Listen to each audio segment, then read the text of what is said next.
जानते हो कपड़ों का सबसे महंगा ब्रांड कौन सा है? इंडियन आर्मी की वर्दी।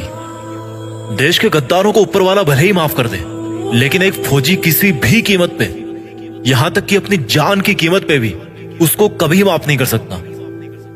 करोड़ों कमाने वाले भी ये वर्दी नहीं कमा सकते। दुनिया के जो बड़े बड़े करोड़पति अरबपति बन के बैठे हैं ना, जो जिनको आप टीवी पर सिनेमा में हीरो बने हुए देखते हो, वो भी नहीं है उस वर्दी को कमाने के लायक। क्योंकि वो वर्दी भाई पैसों से नहीं मिलती, वो पैसे में नहीं बिकती। अगर पैसों में बिकती तो हर कोई पहन के घूमता और अपने आप को फौजी बोलता। उस वर्दी को अगर कमाना है ना, तो पैसा नहीं चाहिए, पैसा नहीं बनाना उसके लिए, उसके लायक बनना है। अगर उस वर्दी को कमाना है ना, तो खुद की जिंदगी, खुद की माँ की खुशी और अपने बचपन के सभी दोस्तों के साथ को कुर्बानी पे लगाना पड़ेगा। और इस कुर्बानी की हिम्मत जिसमें होती है, वही फौजी बनने के लायक होता है। अगर इस वर्दी को कमाना है ना, तो खुद को हर मोह माया से बाहर निकालकर आग में तपाना है। कितना बड़ा दिल होता है उस माँ का जिसका बेटा या बेटी डिफेंस में होते हैं। कुछ पंक्तियां बोलना चाहता हूं मैं उन सब खुश नसीब और हिम्मत वाले युवाओं के लिए जो अपने आप को उस वर्दी में देखना चाहते हैं कि ये आग जलती है तो जलने दे, ये आग जलती है तो जलने दे, माँ अब मुझे तू फौजी बनने दे। जाना है उस जगह, जाना है उस जगह जहां सुना है मन के मौजी बसते हैं।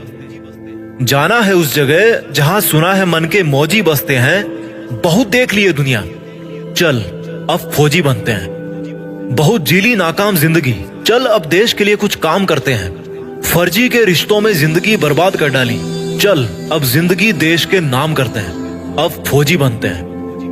ये सरहदें पुकारती मुझको है, ये आतंक की बदबू ललकारती मुझको है। जब लिपट जाऊं तिरंगे में तो मुझे आबाद कहना, जब लिपट जाऊं तिरंगे में तो मुझे आबाद कहना। मेरी माँ पल्लू में छिपी हंसी तेरी बहुत प्यारी है, मेरी माँ पल्लू में छिपी तेरी हंसी बहुत प्यारी है। जब लिपट जाऊं तिरंगे में तो मुझे आबाद कहना, मेरी माँ पल्लू में छिपी हंसी तेरी बहुत प्यारी है। इसलिए मुस्कुराते हुए अपने लाल को गुड बाय कहना। ये मोबाइल के स्टेटस देख देख के थक गया हूँ, बन जाऊं मैं भी एक दिन सबका स्टेटस, खुद के इसी वादे में बंध गया हूँ। माँ के आंचल की खुशबू तो वैसे फीकी होती नहीं कभी, पर उसमें थोड़ी सी मेरी वर्दी की खुशबू भी मिला दूं ना, तो दोनों जहां यही मिल जाएंगे मुझे। और अगली दो लाइन उन लोगों के लिए बोलना चाहता हूँ जिनको लगता है कि बॉयफ्रेंड गर्लफ्रेंड के अलावा इस दुनिया में कुछ होता ही नहीं है। तो भाई कान खोल कर सुनो मेरी बात। बेवफाओं की इस दुनिया में हम कभी वफा ढूंढते थे। ये एक फौजी की तरफ से लाइंस आपके लिए कि बेवफाओं की इस दुनिया में हम कभी वफा ढूंढते थे। बड़े नासमझ थे जो रेगिस्तान में कमल ढूंढते थे। अरे बेवफा तुम्हारे लिए हम मरने का वादा करते थे ना, अरे बेवफा तुम्हारे लिए हम मरने का वादा करते थे ना। लेकिन सुन, इस वर्दी के लिए तो बार बार पैदा होकर मरने का मन करता है। और जो युवा ये बोलते हैं ना कि मेरी तो लाइफ में यार बहुत समस्या है, मैं क्या करूं समझ नहीं आ रहा, तो उनको केवल दो लाइन में मैं समझा दूंगा कि भाई कि तुम्हारा दुख ना बहुत छोटा है, बहुत छोटा है यार। कि हमने समंदर को भी सूखते देखा है, हमने समंदर को भी सूखते देखा है, जब जब मेहंदी वाले हाथों ने मंगलसूत्र उतार के रखा है। जिंदगी में समस्या किसके पास नहीं है, पर एक वो इंसान भी है जो फौजी की वर्दी में हर समस्या का सामना करके अपना फर्ज निभाता है, लेकिन फिर भी रोता नहीं है, मुस्कुराता है। वो फौजी जो हर बार छुट्टी से वापस आते समय यही बोल के आता है कि जल्दी फिर लौट के आऊंगा।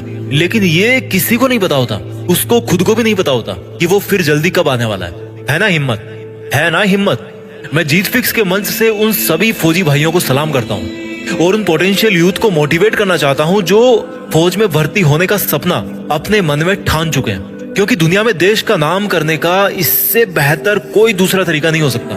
मैं सैल्यूट मारता हूँ फौजियों को जो एकमात्र रियल हीरो है इस कंट्री के। फौजी एक तरह के हीरो नहीं है, वो एकमात्र रियल हीरो है। सैल्यूट, जय हिंद, वंदे मातरम।